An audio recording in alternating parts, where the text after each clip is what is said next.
Hooks are one of the most powerful features in Claude Code, and most people don't even know they exist. Today we're doing a deep dive. Deterministic scripts that run automatically on specific events. No AI needed, just pure automation. So what exactly are hooks? They're scripts that fire on specific Claude Code events. Deterministic, they always run the same way, no LLM involved. Think of them like Git hooks, but for your AI coding assistant.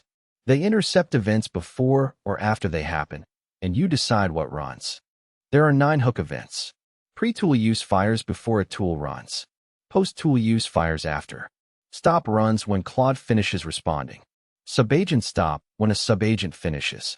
Session start and session end for session lifecycle. User prompt submit when you hit enter. Pre-compact before context compaction. And notification for desktop alerts. 9 events. Total control. Command hooks are the simplest. A shell script that runs on an event. Want to lint every file Claude edits?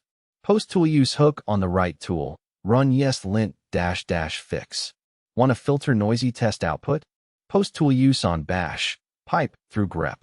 Fast, simple, no AI overhead. Prompt hooks are different. They're evaluated by the AI.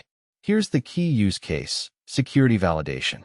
A prompt hook on pre-tool use can check if Claude is about to modify a sensitive file and ask for confirmation. The hook returns instructions that Claude follows. Powerful for guardrails. Let's look at practical examples you can use today. Desktop notifications when Claude finishes a long task. That's a stop hook calling your notification script. Auto format on file save. Post-tool use on write. Run prettier. Git pre-commit checks. A stop hook that runs your test suite before Claude says it's done.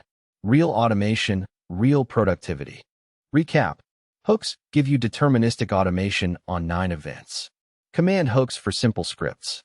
Prompt hooks for AI-evaluated guardrails. Practical examples: notifications, formatting, pre-commit checks. Start with one hook and build from there. Subscribe for more from the AI Terminal.